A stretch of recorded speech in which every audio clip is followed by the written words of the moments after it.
네, 우리 함께 출애굽기를 묵상하고 있습니다. 바로가 이스라엘 사람들을 풀어주려고 하지 않자 하나님이 이집트에 내리신 10가지 재앙을 특별히 이번 주 살펴보고 있습니다. 모세가 처음 바로를 만나 여호와 하나님의 말씀을 전하며 이스라엘을 보내라고 요구했을 때 바로의 반응은 하나님이 누군지 난 모르겠다라였습니다. 하나님의 재앙은 나일강의 피, 개구리, 이, 파리, 전염병, 악성 종기, 그리고 우박 순서로 이어지면서 점점 강력해져 왔습니다. 이런 재앙을 통해서 바로는 하나님이 어떤 분이신지 톡톡히 알아가고 있습니다. 이제 하나님은 동풍과 서풍이라는 기상 변화를 사용해서 애굽 전체에 메뚜기를 보내고 있습니다. 오늘은 8번째 메뚜기 재앙을 통해서 하나님은 우리에게 무엇을 말씀하고 계신지 함께 생각해 보도록 하겠습니다. 하나님은 재앙을 내리기 전에 하나님이 재앙을 내리는 이유를 분명하게 알려주고 있습니다. 출애굽기 10장 1절과 2절에서는 이렇게 말하고 있습니다. 너는 바로에게 가거라. 그와 그 신하들이 고집을 부리게 한 것은 나다. 이것은 내가 그들이 보는 앞에서 나의 온갖 이적을 보여주려고 그렇게 한 것이다. 그뿐만 아니라 내가 이집트 사람들을 어떻게 벌하였는지, 그리고 내가 그들에게 어떤 이적을 보여주었는지 내가 나의 자손에게 알리게 하려고, 또 내가 주님임을 너희에게 가르치려고 그렇게 한 것이다. 하나님이 10가지 재앙을 통한 이적을 통해서 말씀하시는 것은 바로 애굽 사람들이 섬기던 우상들에 대한 심판을 말씀하고 계십니다. 그들이 섬기고 붙잡고 있던 우상들이 하나님에 비해서 하나님 외에는 아무것도 아니라는 것입니다. 하나님은 동시에 이스라엘 백성들에게 오직 여호와 하나님만이 유일한 참 하나님만이라는 것을 깨닫게 하시려는 것이었습니다. 이스라엘 백성이 섬기고 바라고 의지할 분은 하나님 한 분뿐이라고 알려주고 계신 것입니다. 이스라엘 백성도 애굽에서 약 400년 동안 살면서 아브라함과 이삭과 야곱의 하나님에 대해서 듣기는 했으나 하나님을 체험할 기회는 없었습니다. 하나님은 애굽 땅에서 행하시는 재앙을 통해서 이적과 사인을 통해서 이스라엘 백성이 하나님을 알게 되기를 원하셨습니다. 그리고 또한 이 세대뿐만 아니라 다음 세대에게까지 전수되게 하려고 하신 것입니다. 여러분은 요새 삶 속에서 어떤 하나님을 만나고 계십니까? 하나님이 주신 은혜들을 잘 기억하고 있다가 잘 전하고 나누고 계십니까? 은혜 가운데 만난 하나님은 사실 너무나도 익숙하고 자주 오기 때문에 잘 잊혀지기도 합니다. 그런데 우리는 고난 가운데 만난 하나님, 그리고 기적을 통해서 만난 하나님은 임팩트가 강해서인지 참 잘 기억됩니다. 저 또한 제 삶 속에 있었던 굴곡들, 어려움과 고난 가운데 만난 하나님이 더 오래 기억되어 있습니다. 또한 바로처럼 완악하고 고집스러웠던 저의 모습을 다루어 주셨던 것까지도 기억하고 기록하려고 합니다. 저에게 평신도 세미나에서 간증하는 많은 분들이 사실 많은 열매들을 이야기하시는 것을 볼 수 있습니다. 그런데 제가 다녀왔던 평신도 세미나에서 인상적이었던 것은 한 목령님이자 전도사님이 목장에 실패담을 나누어 주셨던 것이었습니다.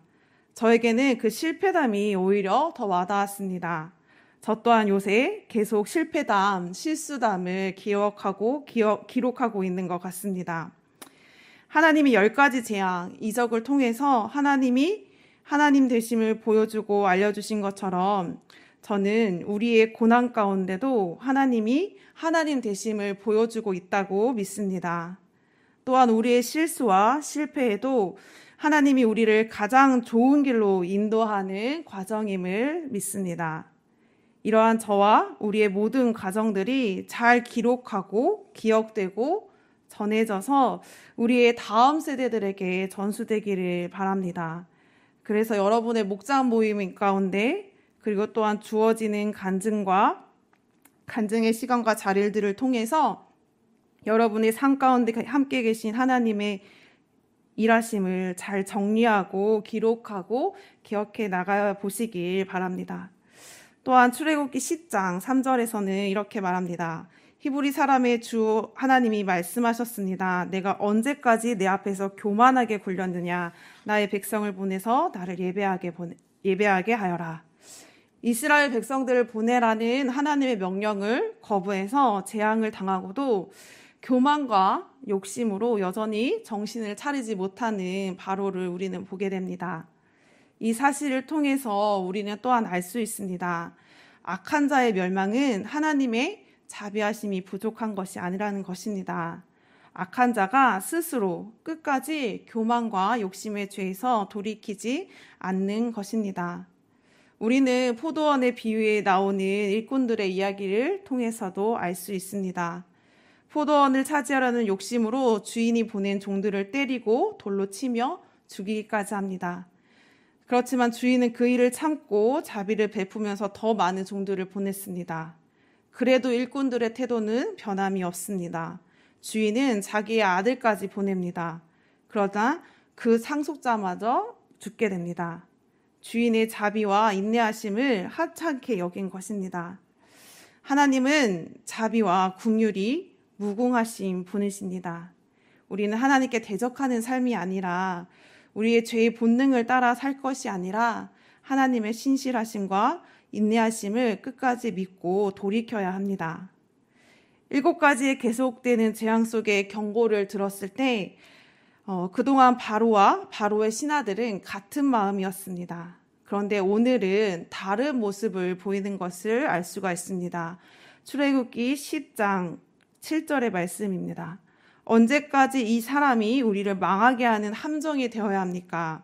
이 사람들을 내보내서 그들의 주 하나님을 예배하게 하심이 좋을 듯합니다. 임금님께서는 아직도 이집트가 망한 것을 모르고 계십니까? 애굽의 상황이 얼마나 심각한지 보여줍니다. 바로 왕은 그 당시 태양의 신의 아들로 여겨졌습니다. 그동안 바로는 신과 동일시 되었기 때문에 그들에게는 절대시 되는 존재였습니다. 그런데 거듭되는 재앙으로 신하들이 자신들의 신처럼 여겼던 바로에게 고집 좀 그만 부리고 이스라엘 백성 좀 내보내라고, 이제 이집트가 망하게 되었다고 원망하고 질책하고 있는 것입니다. 참 신이신 하나님이 드러나니까 가짜 신이 힘을 잃게 되는 것을 보게 됩니다. 이 정도 되니까 바로는 모세에게 갈 사람이 누구냐라고 8절과 9절에서 말하고 있습니다. 모세는 어린 아이와 노인, 자녀들까지, 그러니까 남녀노소 모두, 그리고 가축들까지 데리고 나갈 것이라고 하니까 바로는 장정만 데리고 나가서 예배하라고 합니다. 바로는 모세를 통해서 하나님의 뜻을 계속 말해줬음에도 불구하고 끝까지 포기하지 않고 타협하려는 모습을 볼 수 있습니다. 이스라엘 백성들의 노동력이 자신의 소유라고 여기면서 어린 자녀들을 인질처럼 잡고 돌아오게 할 구실로 만들려는 것입니다. 저 또한 말씀을 준비하면서 타협하기를 잘하고 하나님과 딜을 잘하는 저의 모습을 보게 되었습니다. 하나님의 말씀이 아닌 저의 기준과 생각에 합리적인 적당한 선에 맞추려고 하는 저의 모습 말입니다. 하나님의 뜻대로 행하려고 할 때 때때로 우리의 본성과 정면으로 대적하기도 하지만 적당한 타협점을 거치고 결국 하나님이 원하시는 뜻을 이루지 못하게 되는 것을 봅니다. 하나님은 하나님의 말씀과 타협하거나 딜하려고 하지 말고 전적으로 순종하는 우리의 모습을 원하십니다. 나의 삶에서 하나님이 반복적으로 말씀하시지만 적당한 타협점을 제시하며 하나님과 딜하고 계신 것은 없습니까? 저에게는 새벽 예배가, 특별히 새벽 예배 설교가 타협하다 못해 완고하게 저는 절대로 못해요 라고 버티고 있는 자리였습니다. 자주 말씀드렸지만 새벽 예배는 제게 쥐약입니다. 새벽에 일어나는 것이 힘들다 못해 어렵고 새벽 예배를 드리면 하루 종일 일주일의 컨디션이 어려워지는 사람입니다. 그래서 오랫도록 새벽 예배에 대해 말씀과 감동을 주시고 특별히 담임 목사님께서 새벽 설교 준비되면 언제든 시작하라고 몇 번을 이야기하셨지만 안 할 수 있다면 안 하고 싶고 못하는 자리라 여기며 그동안 거부해 왔습니다. 그러다가 이번 달에 목사님의 일정상 수요일에 새벽 설교를 섬길 수 없는 상황들이 계속해서 겹치면서 제 마음에 이것은 기다리다 못해서 하나님이 제게 하라고 등 떠밀어 주시는 사인이라는 생각이 들었습니다. 그래서 하나님의 말씀에 순종하는 마음으로 매주 수요일 새벽 설교를 섬기겠다고 결단하며 이 자리에 서게 되었습니다. 여러분도 하나님을 신뢰하면서 나의 기준과 생각에 맞춰진 타협선, 마지노선의 순종이 아닌 전적의 순종의 모험에 뛰어보시기를 축복합니다.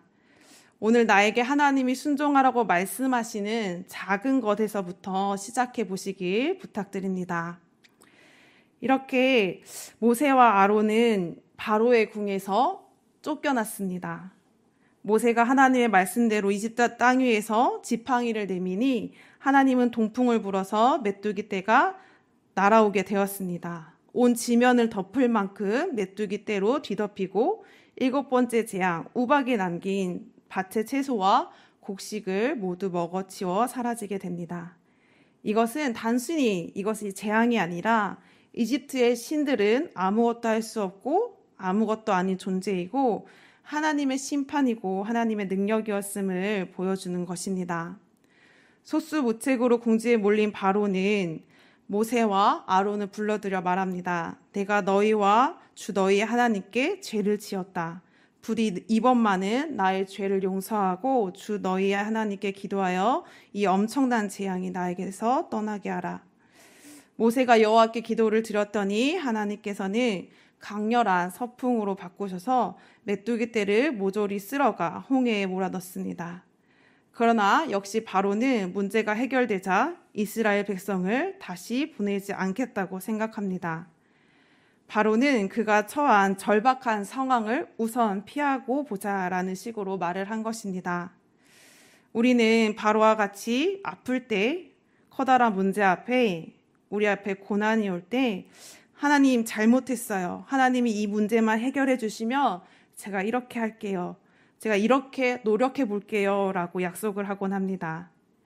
하지만 병이 낫고 문제가 해결되고 사정이 나아지면 예전의 모습으로 돌아가고 다시금 하나님과 멀어지는 길로 나아가는 일이 우리에겐 얼마나 많습니까? 저는 삐지거나 화가 나면 어린 시절 마음에 안 들면 밥부터 안 먹고 방에 박혀 있었습니다. 그런데 왜 그렇게 할 수 있었을까요? 오늘 한 끼 굶어도 당장 어떻게 되지 않는다는 것을 알기 때문입니다. 내일이면 부모님이 다시 나에게 밥을 내어주고 마음을 풀어줄 것을 알기 때문입니다. 그런데 부모의 입장에서는 자녀를 한참이나 봐준 것입니다. 우리도 하나님, 나 이거 안 해요? 못해요. 하나님께 삐지고 화내고 하면서 어린아이처럼 생자를 놓고 있지는 않았습니까? 하나님은 이러한 우리의 완악한 모습들을, 완악한 우리의 마음들을 내버려 두신 것입니다. 에스겔 33장 11절에서 이렇게 말합니다. 너는 그들에게 전하여라. 나 주 하나님의 말이다.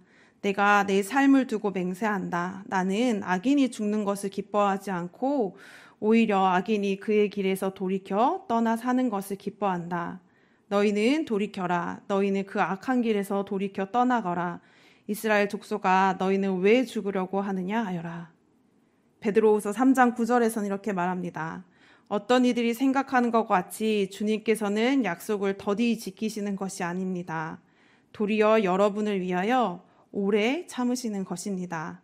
하나님께서는 아무도 멸망하지 않고 모두 회개하는 데 이르기를 바라십니다.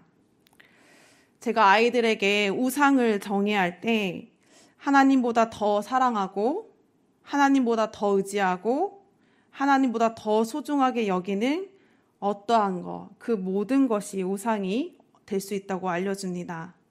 그리고 성경에서 말하는 것은 하나님의 사랑, 이웃 사랑이라고 말합니다. 결국 하나님께서 원하시는 것은 시작에서 말한 것처럼 오직 하나님만이 우리의 유일한 참 하나님이신 것을 아는 것, 그 하나님을 사랑하고 섬기는 것입니다. 메뚜기 떼를 통해서 정말 먹고 사는 것 또한 하나님의 손에 달려있는 것이구나라는 것을 보게 됩니다. 우리를 지키시고 보호하시는 것이 다른 것이 아닌 하나님인 것을 알게 됩니다. 하나님 외의 모든 것은 언젠가 사라지게 될 것입니다.